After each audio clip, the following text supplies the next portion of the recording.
Little Gay Talk Show, Houston's hot mess of a podcast. A funny but thoughtful look at the LGBTQIA plus community. Welcome. It's a beautiful day in Houston. It's another episode of That Little Gay Talk Show. I'm your host, Joel Tatum. This is a talk show where we're going to get down, we're going to get funky, and we're going to have a good time. Today, I'm going to be hosting the first half hour of the show. Wendy Taylor's going to come in for the second half hour. And we are doing a generations wrap-up, where right now I'm sitting with millennials, Gen Z, not Gen Z. We couldn't get Gen Z. Sorry about that, folks. We'll try that another time. But we have millennials. We have boomers. We have Gen X. So we're just going to sit around and chit-chat and have a good time. My first guest is Deborah Moncrief Bell, who is longtime friend of the community. She's with Queer Voices. She's also done work at KPFT, and she does volunteer work in other areas as well. I have Kendra Walker from Houston Pride 360. Let me make sure I say that. Houston Pride 360, not the other group.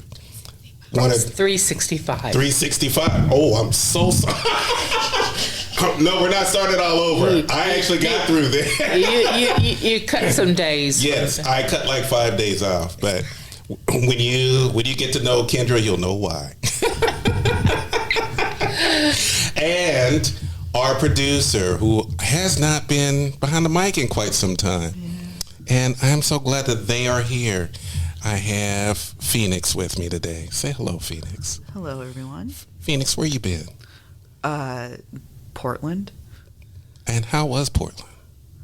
Lovely. I miss it. I know that there was your husband missed you a lot. Yes, he did. Mm-hmm. Yeah. I mean a lot. I am aware of how much he missed me. Oh, for those of you who don't know, we're on Facebook together, and I get a lot of their posts, and their husband is hilarious. They are hilarious. I love watching their post. They them, right? Correct? He him. Okay. So I love watching his posts because it's either dedicated to you, and some of the posts I've been like, oh my God, how in love are they? And then other times I'm like, oh my God, Phoenix must go, you know what, Clark? Yeah, just no. Can we talk about this at home? So we've been having some good times with that. I ain't been having a good time with that. So yeah, I can tell that Portland was fun. It was fun. It was good to see my best friend and hang out with her a lot, and family, a lot of family, and just kind of have some downtime. It was nice. It was. It sounds like it. And I recently started my mental health journey. I started my first day of therapy. Yeah, that was something. Yeah. That was something. I'm a 56-year-old black man going to therapy for the first time. And let me tell you something. The experience was interesting. It's never too late to start. Exactly. So for those out there listening, I'm 56 and started mental health. You have no excuses. And I'm poor. Do you realize what I had to go through to get the insurance so that I could? That was my number one thing, was to make sure that my health, my physical health, of course, I have to worry about blood pressure, all this other stuff, diabetes, blah, blah, blah, which that's another issue.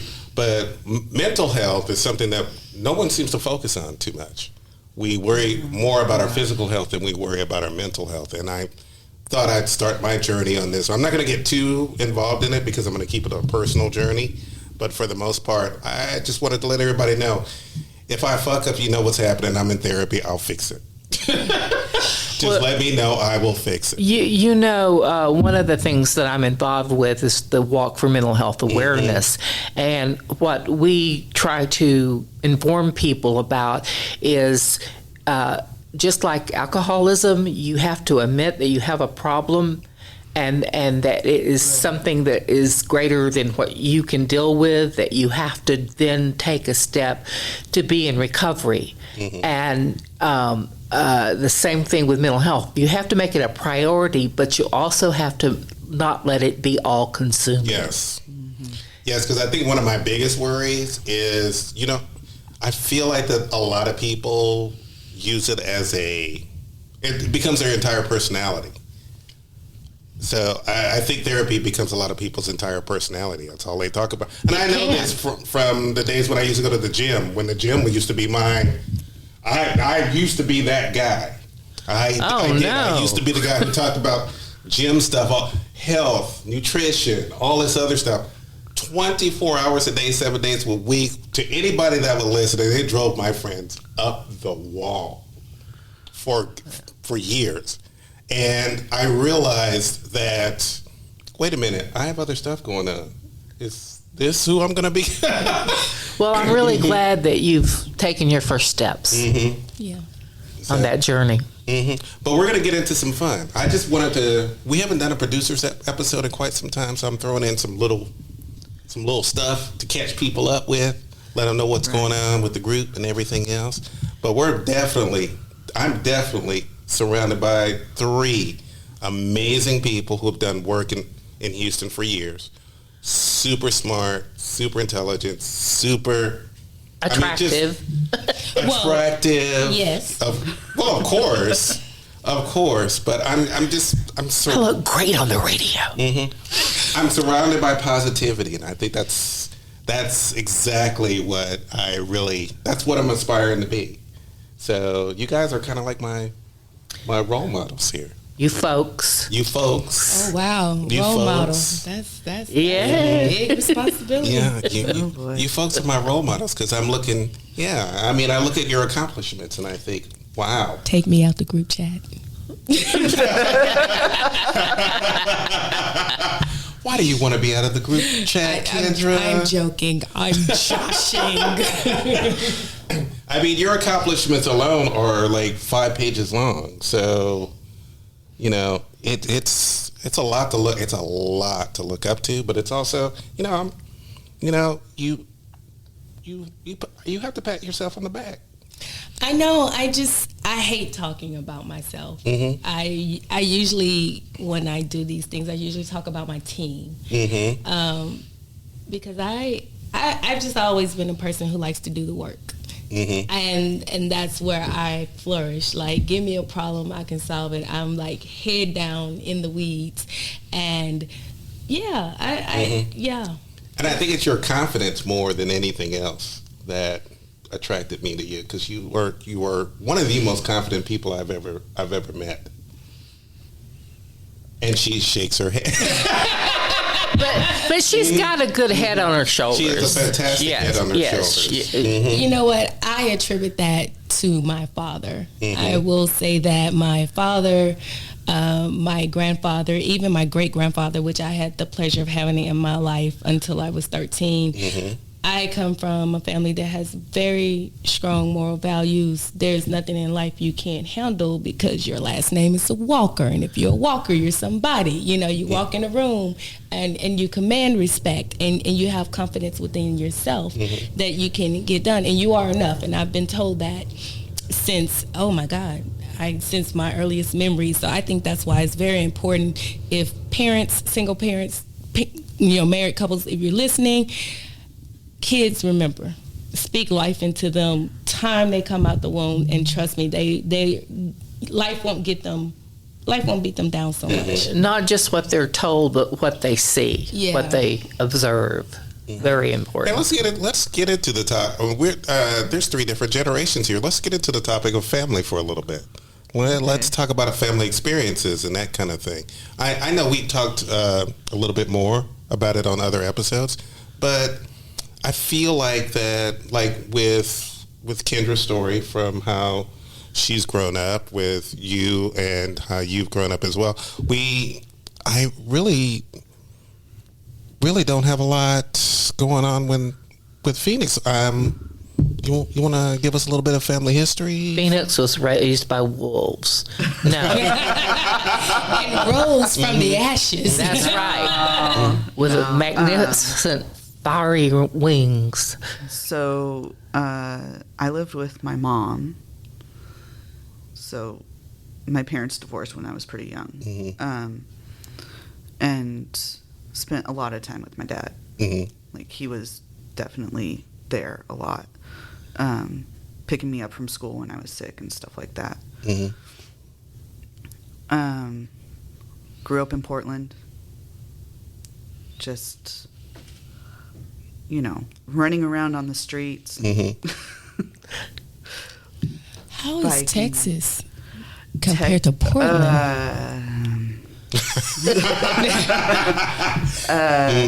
I miss Portland a lot. Mm-hmm. A lot. The weather here is atrocious for me. Makes me hurt all the time. Oh, especially summers in Houston. Oh my God. Yeah. Yeah. With my asthma, I find that I actually breathe better during the winter months than the summer months. Summer months are just awful.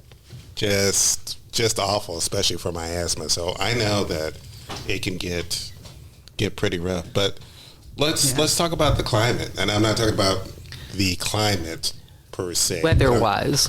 I'm not talking about weather-wise, but maybe a little bit more into your history a little bit, your journey, so to speak. There's a lot there. So, Wherever you want to start. you got to give me some direction, Joel. How about growing up as a kid? Growing up as a kid? Mm-hmm. So I grew up in the church. Mm-hmm. Southern Baptist. Southern Baptist. So- In Portland? Yeah. Mm-hmm. Yeah. There are Southern Baptists in Portland. Mm-hmm. There are a lot of Texas transplants in Portland. Mm-hmm. There's a lot of churches there. But yeah, I grew up doing all the youth group stuff, Mm-hmm. going to camp. Mm-hmm. I don't know. I don't know, Joel. There's a lot there. There's a lot of trauma, but there's a lot of good stuff. Mm-hmm. So it's hard for me to figure out where to start or what to say. Mm-hmm. And then there's also just my memory sucks. Mm-hmm. And So you came to Houston as an adult? Yes, I've been here for 7 years. Mm-hmm. 7 years.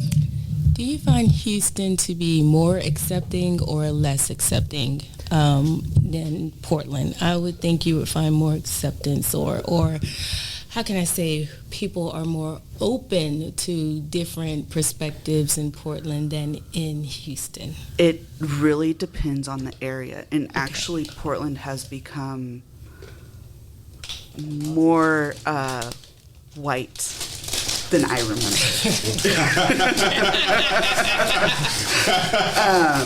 Definitely, they're whitewashing a lot of the more color out of Portland, and it makes me sad because there's some really cool spots that don't exist anymore. Yeah, I always had this idea of Portland is like Austin, keep Portland weird, keep Austin weird.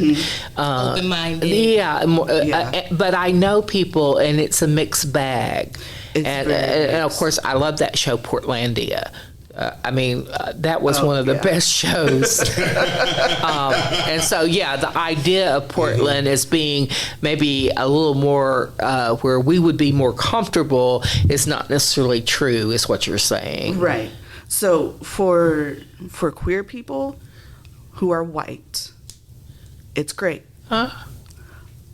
For people of color, there's a lot of hidden microaggressions. It's not the same as Houston or some of the more rural areas where it's very much they say it with their chest. Mm-hmm. It's more, you know, let me touch your hair without asking. Mm-hmm. You know, stuff that the people don't realize they really need to stop. And a lot of people in Portland don't want to do the work. It's performative. It's very performative. Wow. You know, and that's the kind of cultural shift. That is where I feel like millennials and Gen Z have been more assertive than Gen X about asserting their boundaries. Yes. We were taught to kind of get along, and if someone touched your hair, it's not a big deal. That's just the way the world works. You know, get up and hug that person that you don't want to hug. They look scary, but that's such and such, and because, you know, you're comfortable with them, automatically that means your child is comfortable. So I have learned a lot from millennials and Gen Z in that way, in that they are not scared to enforce their boundaries, which is great. Which I feel like we've been taught a little bit more to just smile through it and just be okay with I mean, and I think the times were different. We had to be resilient. I could not picture myself going into a PTSA meeting the way I grew up, and just the way people's mindsets were at the time, and demanding something. You know, anything, you know, equal time on the playground. Gender roles were very, very much enforced. You know, there were just certain things you couldn't do, or either you were labeled a tomboy, you were labeled fast, but they wanted you with the girls no matter, you know, no matter what. So I do learn a lot from the younger generations and about enforcing boundaries, but what I also learned from the younger generation is that they love to enforce their boundaries, but some of the respect for others' boundaries is just not there. Yeah. It's like a one-way street, and that's where I'm like, for lack of a better word, I'm not going to say that word. You got me messed up. Like, you know, it has to be reciprocal, and that's something I had to learn later in life, that relationships need to be reciprocal. Notice I didn't say 50-50, because true relationships, you don't keep track like that, but it has to be reciprocal. We have to pour into each other. If I respect your boundaries, you have to respect mine. If I don't raise my voice, you don't get to raise yours. If you need a timeout, take it. But, you know, it has to be reciprocal. It can't be a one-way street. So that is sort of a cultural shift. It's really interesting to hear you say that, because as a boomer, talk about sex role stereotypes and the culture and everything.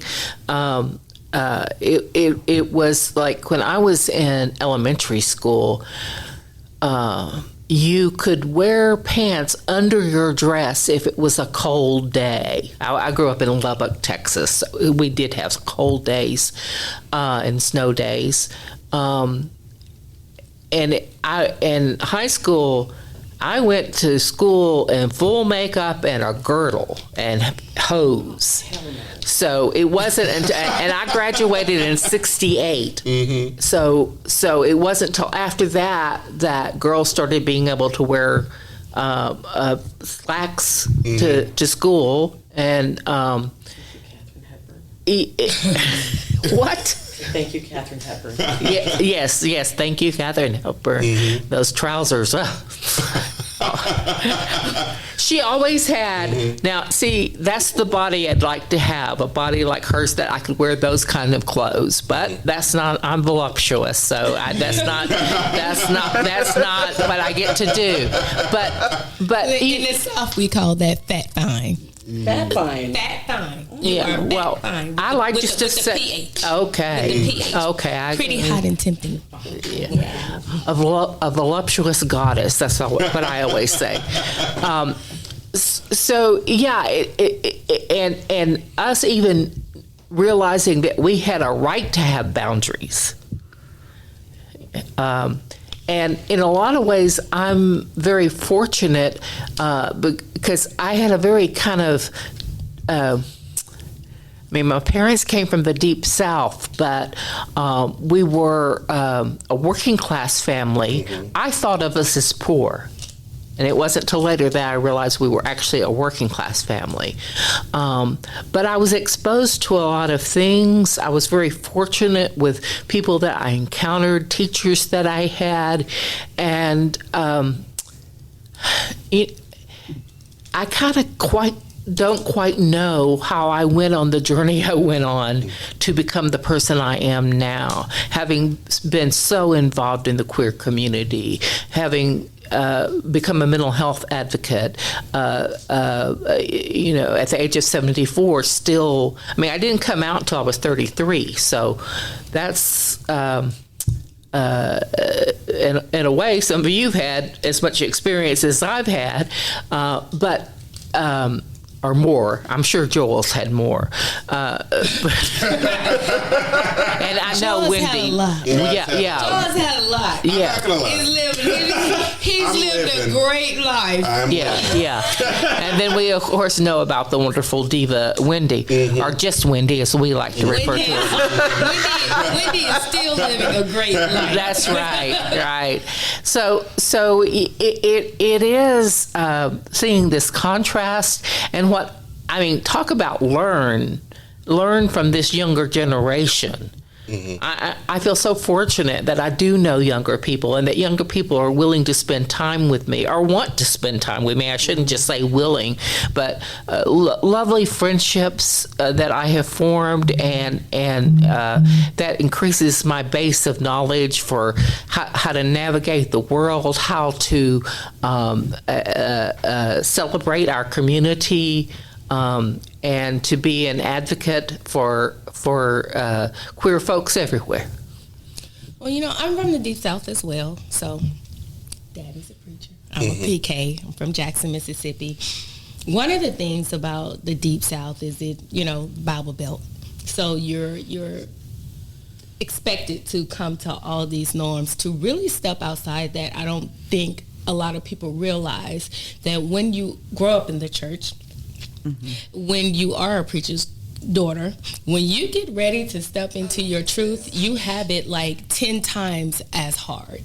Because not only are you going against the grain of your family, you're going against the grain of a community around you. Yep. And I don't think people really, I applaud you, I don't think people really realize how brave that is.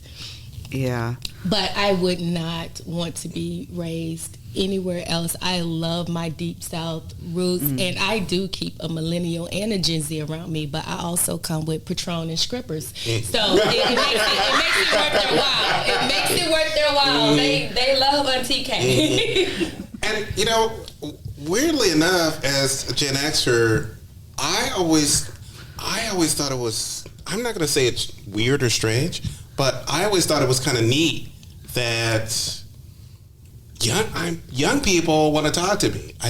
It's weird sometimes, because I'll have friendships with people, especially at work, who are in their 20s, in their 30s, and I'm like, boy or girl or person, I am old enough to be your grandfather. Are you serious? I'm old enough to be your father. You want to hang out with me? Why? Well, you're so interested, blah, blah.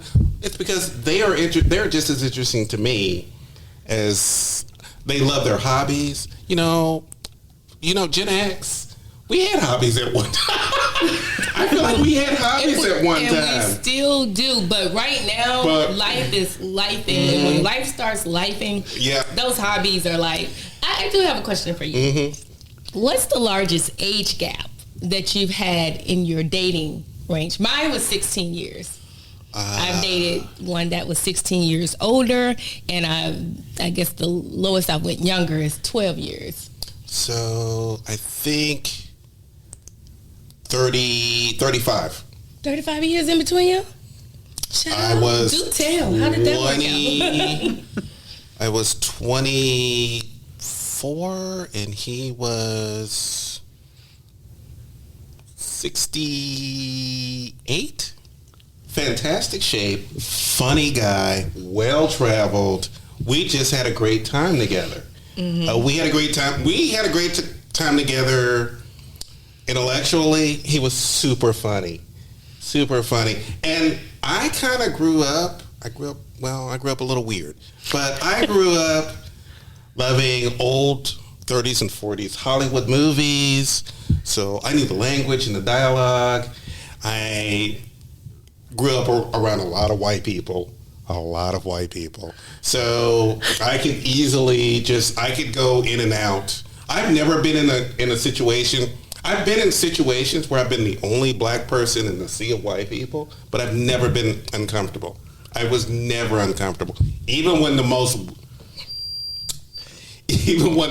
most outrageous things were said to me in those stages, in those states, I just never. I got so used to it that I just never felt uncomfortable in those in those spaces. I don't feel uncomfortable for a different reason. I always say I fight, I sue, and I got good aim. I love Kendra. I love you so much. But what's curious to me, I don't know if you guys if you pay attention to the chatter on the internet. Yes, of course. Right, y'all, right. I gotta stop. Right.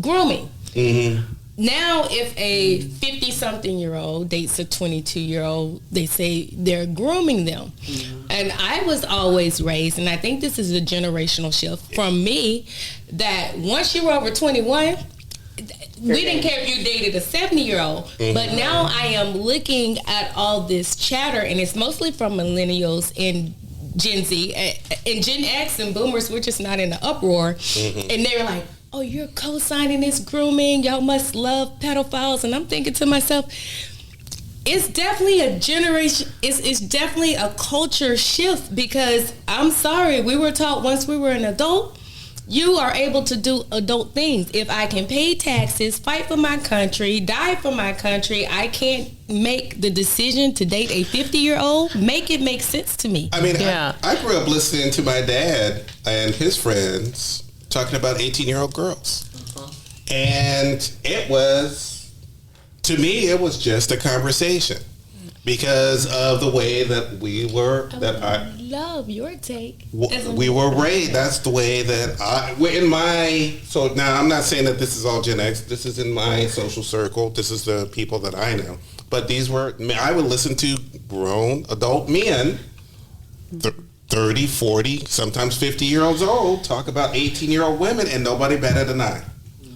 Right. Like, I just feel like if you're over 21, and I don't think you can judge every 21-year-old the same, but for me, I don't see how they're old enough to go to the military at 18, but we are supposed to be up in arms because a 22-year-old decided to date a 40-year-old.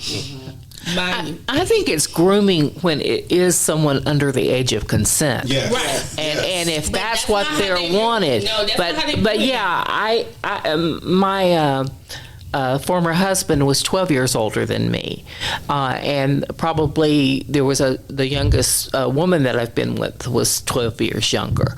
I just finished reading a book. It's soon to be out. It's the third book in the Miss Volpe series, and there's a 30-year age gap, plus some much other complications about the relationship. But this has recently been on my mind from reading that book, about that, and it seemed to be, and you see this in movies where it's a much older man and a younger woman. It is almost like, can't they get someone a little closer together in age? Why does it always have to be that? There was a television show, I think it's called The Paradise, and it was a Finnish and Spanish collaboration. And there's this police detective from Finland who goes to Spain for a case, and she has an affair with a much younger man. And I thought, God, yes, finally we're seeing something that shows that. And then I think the show that Emma Thompson did, and I can't recall the name of it, something... You know what the movie I'm talking about? No, it's essentially she's chocolate out. With I want to grab a chip, and I'm like, I'm so hungry. I'm like, oh my God, how can This chocolate Are we allowed to have chip breaks on the radio?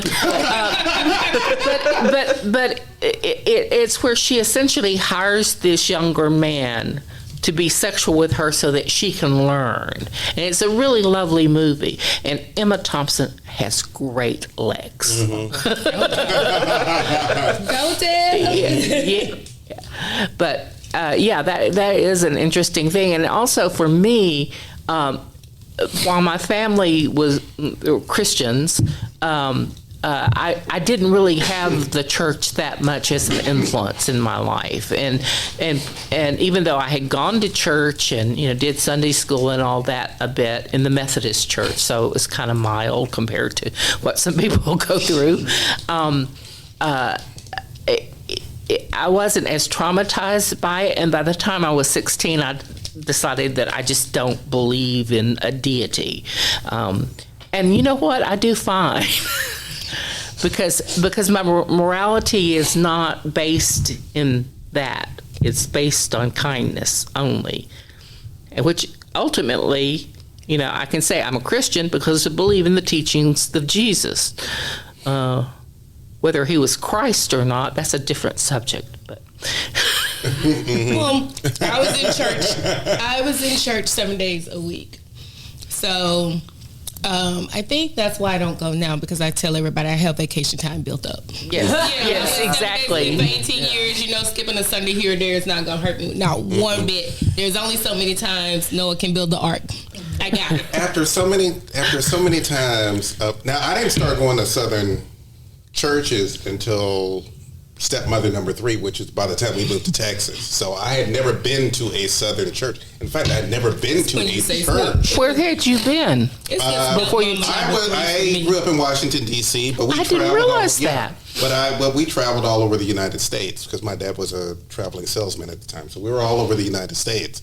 But by the time we moved to the South, my first experience was in a Southern black church, and I couldn't believe the fact that I had to get up at 6 o'clock in the morning on a Sunday morning so that I could be in church until 5 o'clock p.m. on a Sunday evening. And that's what I'm like, you know what? When I grow up, I've had all my church time, I'm done. You and Kendra both accrued. All my church time. We put in the work. We put in the hours. There were some good lessons that I learned from. Oh, go ahead, Deborah. Yeah, well, it's just, I think about what I was told about the lessons, in fact, I had this book that my mother bought from a traveling salesman. That's a beautifully illustrated book about the Bible.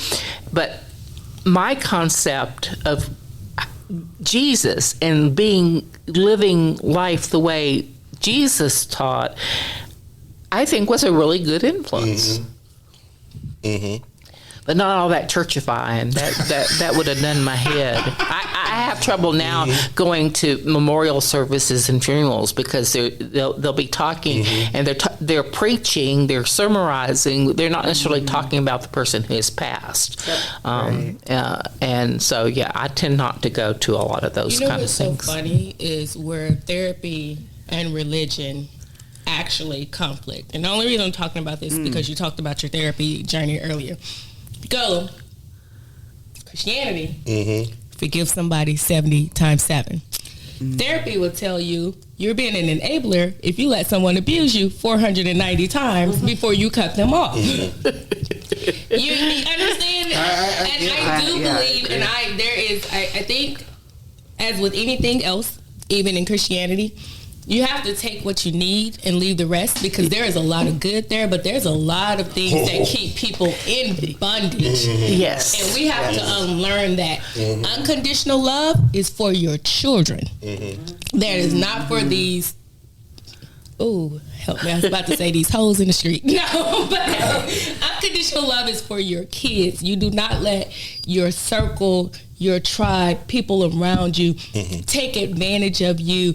It's not unconditional tolerance, and you don't have to put up with any of that. But I think some of us and it took me a while. I'm preaching to myself. It took me a while to get that lesson that being kind, does not mean being a doormat. True. Yes, there's a Very difference true. between being kind and being nice. Thank you. There is, to me, there's nothing worse than being called a nice guy. Do not call me that.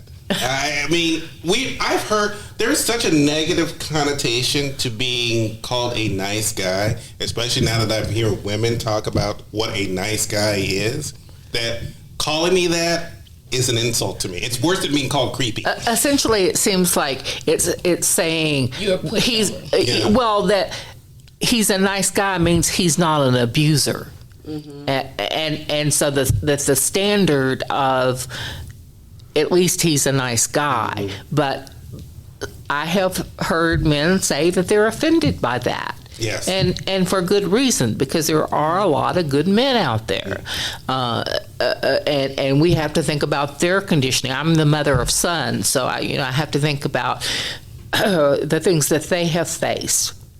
And I have white sons, and the message that they get of, "Oh, I'm a white man. The world should be at my feet," and that doesn't necessarily translate. It means their path is easier than it probably is for That's black a good people. man, Savannah. Yeah. That's a good man. Yeah.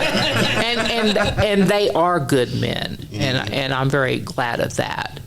Well, I'm gonna end my round with this because Wendy is eager to jump in. Chomping at the bit. She is chomping at the bit to jump in here. And do not worry about the time, Wendy, because there's actually going to be, I'm going to cut out like a few minutes here and there. I made some gaffes at the beginning, so we're just going to cut those in. So I'm going to take a break because I'm going to eat my chips and I'm going to let Wendy take over. So we'll I be see. right That's back. what it's about, getting to eat the chip.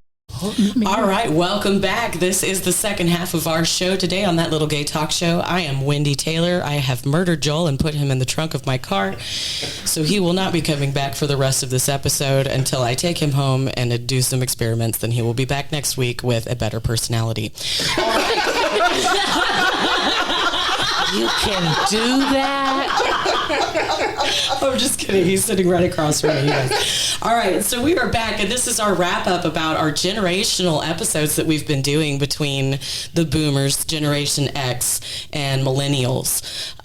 One of the things that I wanted to talk to y'all about, we were talking about this during the break. Deb was discussing the differences between her parenting disciplinary styles, and I had something similar happen. Like I used to spank my kids. I did. I even used a belt. It was extreme, until someday somebody said something to me that made it click immediately, and they were like, "Did you know?"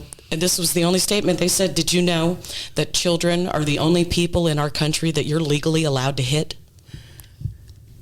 And that was it for me. That was all it took. I was like, oh, yeah, that's messed up. If I can't get my point across with my words and actions, then I probably don't need to be a parent teaching other kids how to manage their emotions either.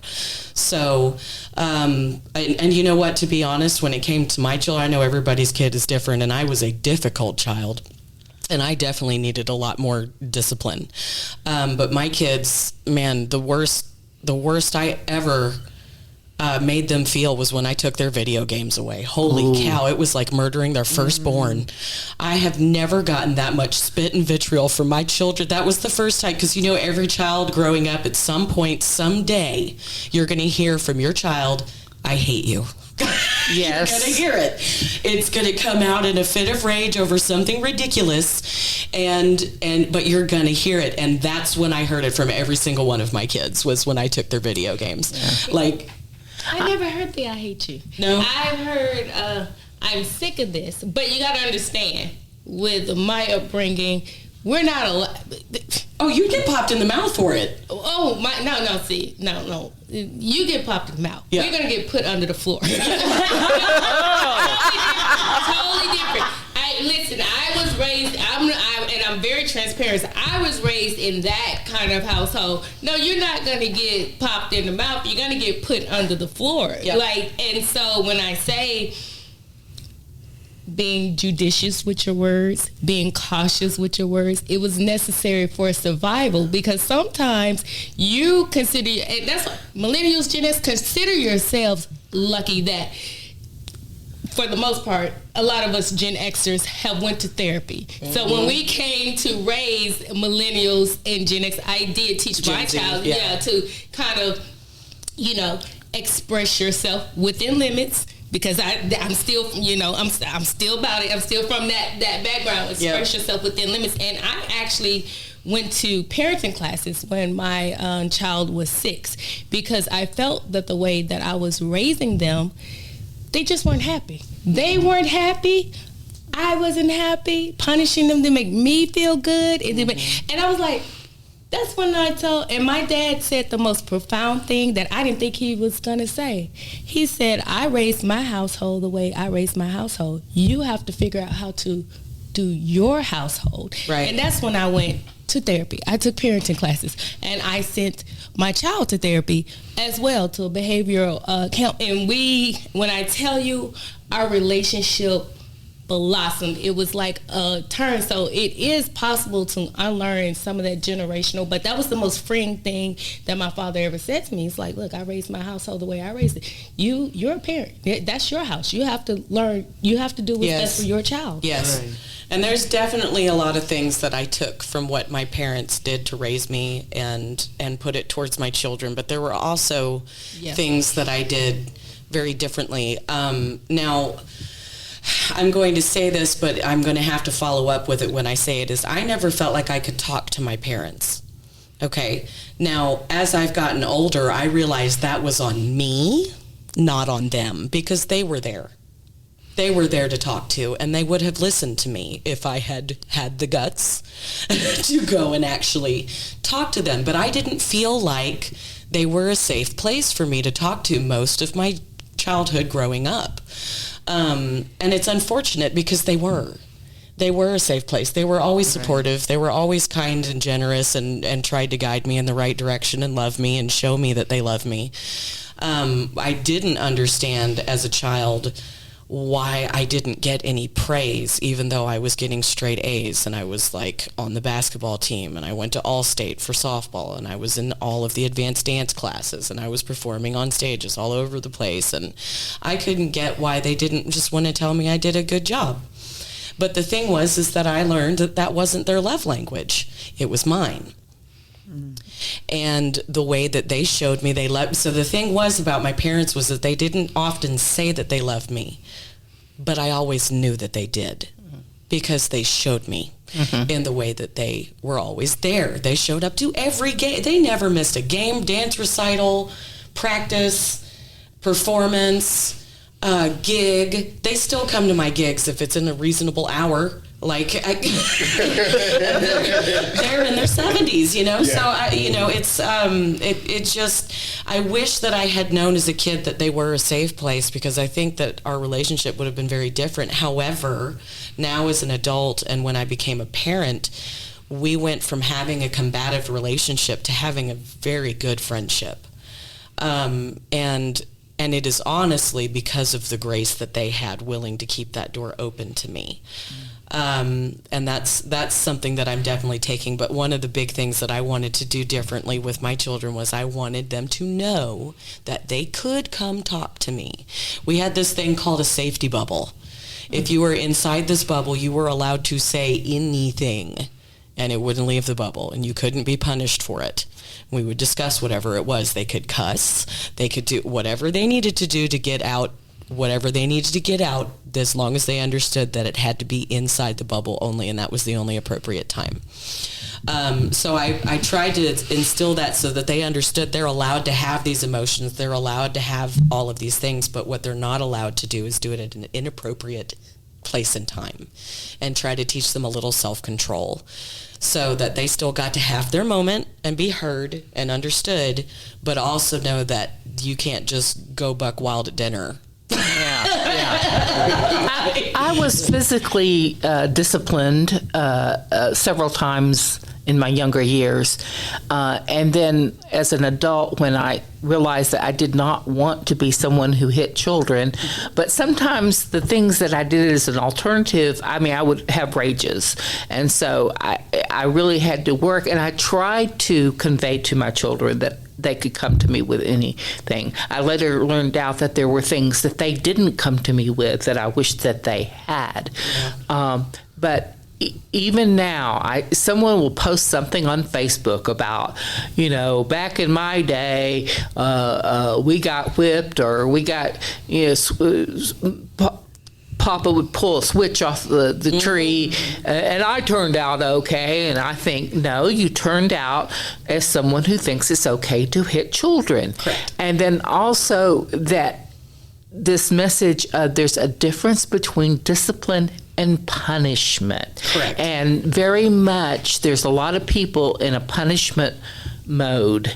And so navigating how to find a place where you're providing the discipline, you can't get away with everything you do. Yeah. There's going to be certain rules. Is something that I hope more people will do. There are still children being hit, and yes. There's all kinds of studies that show how detrimental it is, and what a negative thing it is. And I mean, if they're about to stick their fork into the electrical outlet, slapping their hand away is appropriate. It is appropriate. Yeah. But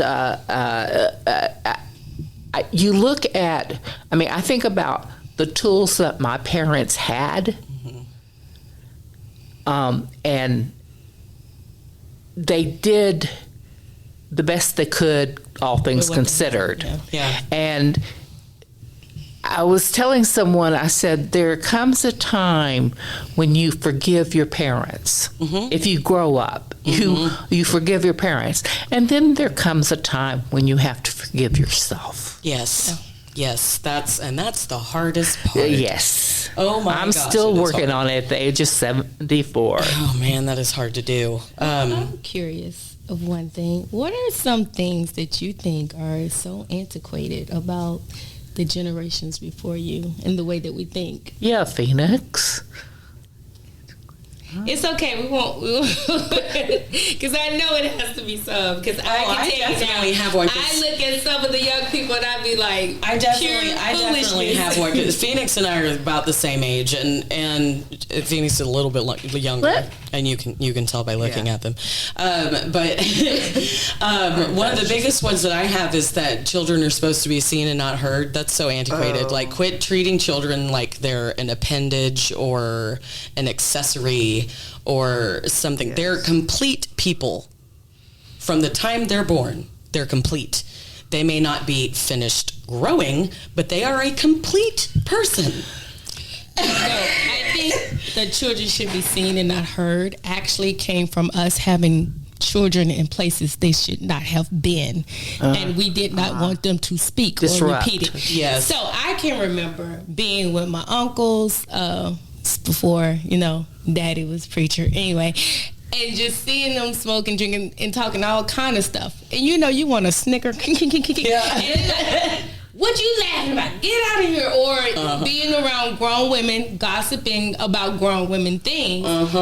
Yeah, they don't want to be like, oh, yeah. I know. But how that, I think we've gone a little bit too far in the other end. Because I see these 3 and 4 year olds on TikTok yell and yell boo boo and what's tea sis, and I'm just thinking to myself, and I'm like, where did they learn that? yeah, you're 3 I or have 4. some feelings about people using their children on TikTok. I have feelings about children on TikTok. Yes. Or even on the internet at all. Yes. I didn't let porn on it I know until some she's people that 13. are very. They were 16. They're very careful not to post pictures of their children, or they will. They're very careful. You have to be very careful about navigating the internet and teaching children how to navigate it. Yeah. My oldest son, he's the only one who has reproduced, and his son, he said he felt like that there was this little alien, and he had to teach it all about the world. Yes. And that was his approach was, and he would he would get into these involved philosophical, the kid's 3 and he's hearing all this stuff. Yep. And I'm like, gosh, you don't have to give him a dissertation. Right. But it's a very different world than it was. And I think about that as we've talked about through the generations, about how different the world is today than when I was a child. We have more information today than we did back then. Now, if you think about, like, scientifically speaking, psychology, we're still in the baby phases of that science. And we don't know anything yet, but just what little information we already do have has revolutionized the way that we communicate with each other, the way that we run power structures, the way that we interact with our children, our schools, counselors, all of those things. It has had a huge impact on that. Actually, there is I want to say an enlightenment movement or a liberal movement. However, I don't think the word liberal is bad, but some people look at that as bad. Mm-hmm. And there's a very conservative movement in this country. What I find out is that, unfortunately, those who are enlightened, who are more liberal, we outnumber the conservatives. Mm-hmm. You actually do. Yeah. But we do not seek things in power structure. We do not put ourselves in positions to actually affect change on the level that we need. And until we take some of this enlightenment and we actually put it at town halls, we go to the PTSA meetings, and we fight for counseling service. We fight for, life classes in schools to teach you how to budget. When I was in school, I did. They taught us how to budget. We had home economics. They taught us how to cook. They taught us how to actually run a household in addition to our studies. But with cuts and things of that nature and technology being what it is, everybody pushed technology and kind of left common sense behind. Right. And I would like for the younger generation who is, like they say, woke, to actually put that to good use. Actually go to these PTSAs because they're for you too. The parents and the teachers are there, but the students don't want to come. Yeah. And if they don't hear you, if they don't know, then nothing ever changes until something changes. Yep. And they should all be included. I agree with that. In fact, one of the things that I had to do with my middle son, who's autistic, we had to do these ARD meetings every year for school to talk about what his accommodations should be. Has he advanced on different things? Are we still working on this? Has he achieved his goal? Should we move on to something else? All of those kinds of things. And I always ask them why he wasn't invited. And they're like, oh, we do that once they get to middle school. And I'm like, why? Right, they need to have a part of the conversation. And they were like, we can go get him. And I said, yeah, and you will. do that. In this day and age, you have to advocate. My daughter is on the spectrum, Asperger's, but graduated top 1% of her class. Problem was kindergarten. Mm-hmm. Uh-huh. Kindergarten, before she was diagnosed, kindergarten teacher calls me in. Very young. She's 27. Fresh out of college. I think it's maybe with her first classroom. And she's 5. And she's like, well, I don't know what to tell you.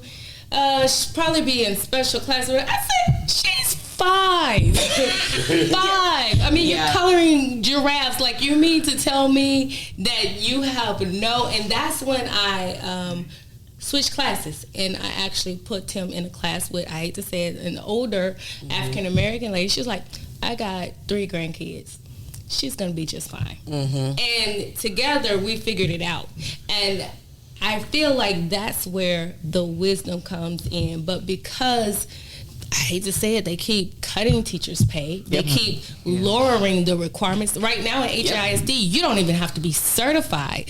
So I can just about And they're doing away with the librarians. Yeah. I mean, there's so much that's messed up right now with that. When you were that young, you had to be a teacher's aide for 5-7 years before they gave you a classroom of your own, so you could learn from. Yeah, the problem is now nobody wants to be a teacher anymore because it's too hard, too much work, not enough pay, and the fact that, and it's not even the kids, it's the parents. They don't have the resources to. Yes, and the infrastructure around it. Their power structures around them don't do anything to help them do their jobs. I have such a huge soapbox about what's going on in education right now. I am furious, and I can't even begin to tell y'all how happy I am that my youngest is graduating and I don't have to deal with this shit anymore. And the next time I do, I won't be in the state of Texas, so it doesn't matter. But the thing about this, and you cannot convince me otherwise, is that this is absolutely 100% nefarious, because an educated population is a healthy, happy, successful population, and they're good at thinking for themselves. An uneducated population is poor, unhealthy, and easy to control. Yes. Exactly. Well, it's interesting that you're talking about the word liberal. And the thing is, most people don't understand what that word really means, and they also, the term conservative is a misnomer, and in that if you want to conserve something, you want to preserve it, you want to keep it and protect it. Now, if what you want to keep are these antiquated ideas and modes of existing in the world, then that is one thing. Liberal, we have a liberal democracy, and that's why it's being railed against in certain places in the world and among certain people in this country, because that's people that believe in that there should be, that government should provide an infrastructure, that there should be a social safety net, and that people should decide, have a representative form of government. And there's people that in regulation of businesses for lots of reasons, economy and safety and all of that. So it behooves us, and I hope the younger people coming along, the generations younger than the boomers, will really make an effort to learn about that and to be involved, as Kendra has mentioned, which is you can start small. You can start with your PTA, or it was called PTA back in the day. It is PTSA now. Or you might just go to your homeowners association, should you be so unfortunate to have to exist in a place that has one of those. Or just some kind of civic or community meeting, or if you are in the queer community, get involved in the caucus, get involved in Pride, get involved in doing something in your community. And if you do more than vote, work in a campaign, register people to vote. I mean, go volunteer at your local library. And don't get discouraged. That part. And I'm speaking from experience in this community, experience in power structures that have not always had people who look like me. Don't get discouraged if you're not accepted right away. Right. Change takes time. Yes, it does. And that doesn't mean you're not good enough. That just means change takes time. And you have to, I hate to say it sometimes, be fearless. One thing that I admire about boomers and that I see in Gen Z, and it's funny how things come full circle. You guys never let the grass grow under your feet. And I think that's something Gen X mixed out on. We actually cared what people thought. My grandfather gave not one flying flip of anything. Yeah. He's like, never let the grass grow under your feet. If this land does not, you move to a new land and you plant your flag and you keep doing that. I see that same spirit in Gen Z. Yeah. They are not going to let you disrespect them. They will leave that job. They will leave that situation. And that's where I see it come full circle. Gen X, I don't know what happened to us. Where did we get this? For some reason, I don't know. We when I look over my life, I was like, God, you wasted 20 years. Here's I have a theory about this. Yes, I do, because it's funny how it skipped us. With our generation, our parents were the first where both parents went to work. Okay. Yeah. So we were latchkey kids. We had to raise ourselves, and we couldn't become a problem. Because if one of our parents had to call out of work to come deal with our sorry ass, that was bad, okay? So we had to raise ourselves and figure things out for ourselves and learn how to work within a social structure that had no oversight at all. No one was there. We fought each other outside of the school, just off of the school property every single day. There was a fight. Kids were always there. There were no adults. Everybody knew it was happening. Nobody did a damn thing, okay? Like, we didn't have the oversight that we learned that we needed. Because I don't know a single Gen X person that didn't commit a felony by the time they were in 9th grade. Oh gosh, my older son was talking about some of the things that he and his friends did. Back in the day when as he described it, his parents were phoning it in. Mm-hmm. You know, you're home.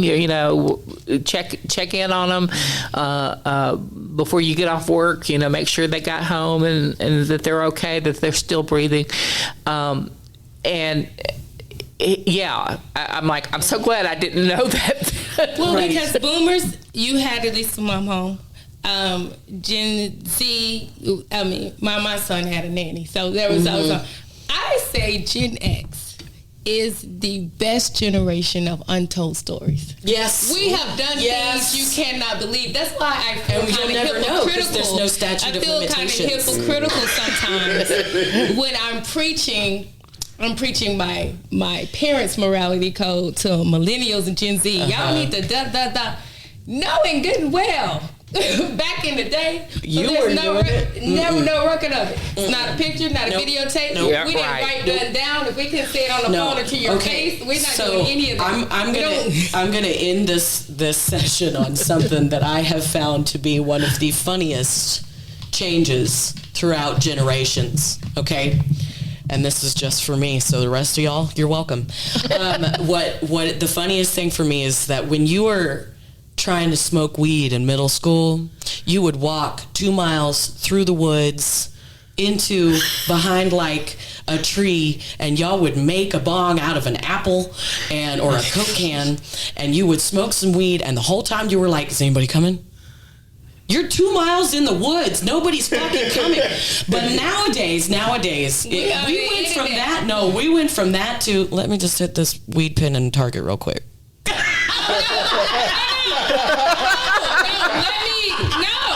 me go live. I'm out at the club with I was like, I could never. Yes. Like, it's so funny to me. Anyway, we're going to end on that. Y'all go have a happy 420.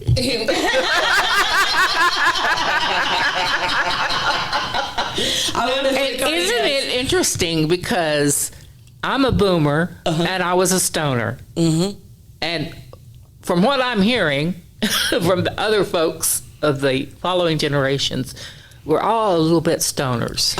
Oh, everyone is. You want to hear something really funny? So, and this is the downside to that strict Christian upbringing, I thought marijuana was acting the crack.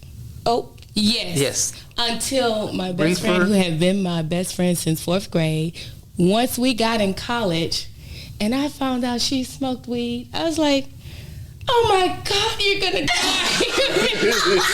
Now, mind you, I went to college at 15, so very quick. But anyway, once she enlightened me, and I didn't think she was gonna die of a crack overdose, I was like, oh. Oh man, my sister didn't know that weed and marijuana were the same thing. Oh, wow. She didn't know that hash, and like she had no idea like that it just had multiple names. She had no idea. Yeah, it's the same thing. You bought into the whole reefer madness thing. Yeah. Listen. Oh, that was definitely our generation. The whole egg cracking. This is your brain. This is your brain on drugs. Goodness, That was us. You know, and Dare, who came in and taught a whole school of people who didn't know anything about drugs. Every single thing they ever needed to know about drugs, and how to find them, and where to get them. And let's just end on the fact that you have to be a conscious consumer of any recreational drug, and you have to know what it is, what it will do to you, how to bring it down, and where it is appropriate or not. Right. Look at all these church folks up in here smoking weed and being lesbians. Hallelujah! Praise the God. Friends and Soup's gay. Well, since Phoenix and I are non-binary, like literally everything we do is gay, technically. So I am very gay. We're the most gay, the gayest of the gay. No, that's such a lie. Anyway, I want to thank our guests. Thank you so much, Deborah Moncrief Bell. Thank you so much, Kendra Walker. Thank you, Phoenix, for being here. Even though you're part of the show, I still want to thank you for being here because I love your whole face. I love your face too. I'll be back here with Joel's ghost in just a minute. I gotta remember to call I thought you were doing do the Oh no, I was totally joking. We're back. I'm back on the mic. She returned me from wherever netherworld I ended up in. Whatever ether Yeah, I you ended were in up the ether. I was in the ether. Joel, Can I tell you something, welcome Whitney, back to though? the land of the living. Yes. Can I tell you something though? Yeah. When I was on the mic and you were sitting in your chair, I was like, oh my God, she's sitting over there. And she's like, I just want to say, I want to Oh jump in. man, it was so hard. So when it flipped over to the other side, I was like, oh my God, I know how Wendy feels because I'm just sitting in my chair. Yes, like I what? really need to Chomping listen. at the bit. I really need to listen. Because one of the things I have to learn is focus. So I really needed to listen. So I'm like, I really want to say something. But I felt your pain. It's a good exercise, though, to be able to just sit and listen to a conversation and not actually have to give input on every single fucking thing. And trust me, I know nothing about raising nobody's babies. I am one of those. When I heard the words "children should be seen, not heard," or should be seen, Not heard. That's right. Should be seen, not heard. I'm thinking that's something as a single person I would say. Yep. Because I don't. Why is your child here? This is not the place for your child to be. I can't have a conversation with you while looking at your 3-year-old while we're at a bar. But you know, I've been to restaurants and stuff where the kids are running around and it's like, what's going on? My kids, we went to restaurants and it never occurred to them to go climbing around under the tables. No. Well, and I think it depends on And it wasn't from being afraid. I mean, it wasn't because... No, they just knew better. Oh, I was afraid. I don't... We were told that this would never, because we didn't go out to eat that often. That mean there were 7 of us. We didn't go out to eat. We didn't go out to eat that often. So when we did, it was like best behavior at all times, or we would never do it again. Yeah. Well, taking kids out to dinner nowadays, we have the iPad kids, right? You just stick an iPad in front of your 3-year-old and then you can just do whatever you want at dinner. It's just... No, that's not true. You wanna know why? Why? The iPad works when there's no one around, but when it's just a proven scientific fact. When there are strangers around, it's time to turn up. That iPad does know it's time to show you I got new people, I got things to do. Yeah, no, I don't know, man. Like I feel like every generation has its thing that it has to overcome, right? And I feel like with the most recent generations, it's absolutely technology and balance, right? Because like when we get a new toy, it's like we're obsessed with it. We don't want to do anything else but play with it. And like computers are definitely that, right? Like even the creators of computers, they knew that it would be in every household. They did not know they would be in our doorknobs. Yes. right? So like we don't know how far this stuff is going to go, and once you let it out into the world, you don't have control over what everybody else does with it anymore either. So they can have ideas that you couldn't even fathom to do with your little creation. That is true. And so we have to like give ourselves time to find the balance and safety places where we can do these things where they enhance our life as opposed to take over our lives.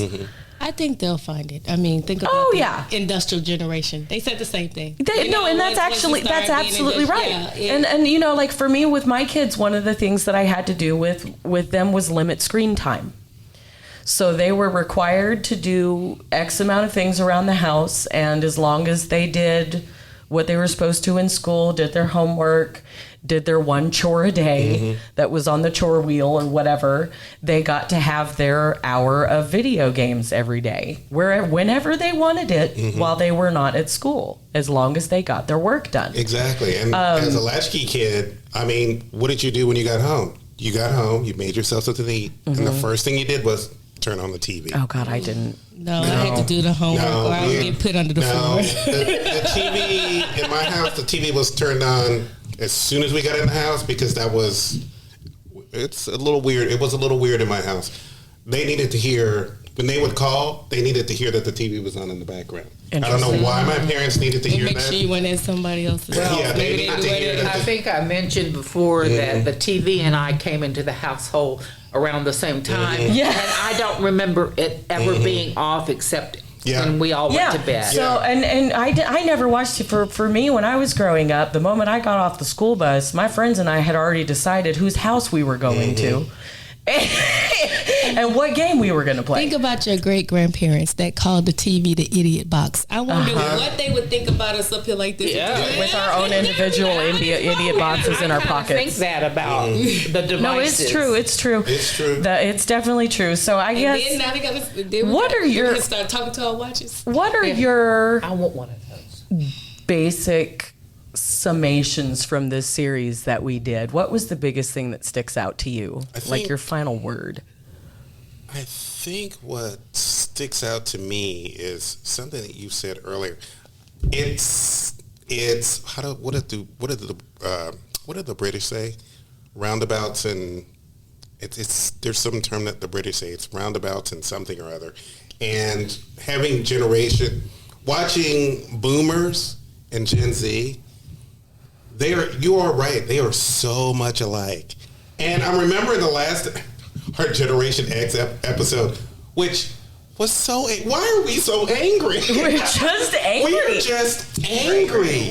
It was our boomers episode was like super chill, and everything else. I felt like we were alerted, but the millennial one was a party. And the millennial one ours was definitely party. Rage Against the Machine. Ours was Rage Against the Machine. Because Gen X wants to be left alone. We are the generation that wants to be left alone. Yep. Listen, if we're going to heal our childhood traumas, we're going to do it in our own time. We want to be left alone. So you have millennials and Gen Z that's trying to enlighten us. You have the boomers who's trying to remind us what we're supposed to be doing. And we're just like, we've been at home all this time. Leave us alone. Leave us alone. You left us alone our whole childhood. You left us alone our entire childhood. And now that we're adults, you want to start having some control over what we do. Like you said, we don't text and we're the call-up generation. We're gonna pull up. Let's talk. Like, you got something you want to say to me? Let's talk. Like, to my all face. To my face. All this running around with John. I don't care if you're in London. Yeah. Skype me. Yeah. I send smoke signals. Yep. Yeah. I will say that it's been. I really, I have loved this series. I've had such a good time. The only regret is I wish we had Gen Z on. I know. I had a couple of Gen Z folks, but I couldn't get them on at the same time. It just couldn't get organized. So You should have called me. we're sorry, Gen Z. We will have you on. We promise. We'll figure something out next time. We will. It just didn't work out with timing this time around. But we definitely want to have your voices on here so we can hear what you guys have to say. What y'all have to say. Sorry, Deb. All right. Well, thank you for listening to our show. Well, thank you for coming to the studio. Thank you for bringing Deb. Thank you for being my friend. Thank you for being a perfect host. Oh my God. Won't you be my neighbor? You're just trying to keep me from killing you again. That's all. No. So No, it's truly thanks. I'm learning so much about myself. I'm learning so much about the people around me. I have fun doing this because I don't have a lot of friends, and I really love having you around. oh, Joel, we love having you. Deborah around. I even love having Kendra around. I like that. But I love having y'all around, and it just makes me feel good. Well, we love having you around too, Joel. It really does make me feel I'm good. glad that we're back. I just like having me around just in case you get into a fight, because you know I'm going to swing first. No, I'm joking. I'm joking. I'm joking. I normally get beat up. I am not a fighter. I'm not going to sit here and pretend to be a fighter. You're just going to beat my ass. And then I'm going to go home and well, not in shame. I mean, getting beat up by a lesbian is basically getting beat up by some dude. So it doesn't. Oh, no. Dude. Oh, do it like a brother. Or by a feminine twink. I don't know. Just because we like having sex with other women does not mean that we're necessarily anything like a dude. No. It's a stud joke more than anything else. You gotta have Koi on here. Koi's cool. We should. Koi is cool. Koi's cool as hell. And Koi will spill all the secrets about me. You'll love. Oh, we definitely need to. Koi, please give us a call, okay? Please do. I would love to learn more, but let's go. Let's go. We have more stuff coming up this season. We've got porn. We've got derby, roller derby. We've got all kinds of fun stuff coming up this season. So y'all stay tuned and make sure you tune in to listen to our craziness, just pure insanity. And don't forget to say hello to us on our socials, especially on Facebook, because our Facebook page is getting slammed with likes. Nice. It has been slammed with likes for the last 4 days. I don't know what's going on. I don't either. Keep and it I'm coming. happy for it. Just keep it coming. Keep it coming. That means most of y'all are listening. So yes, thank you for that. And we'll get to all of that in our producer's episode next time. Yes, we will. Okay, so we are out. Bye.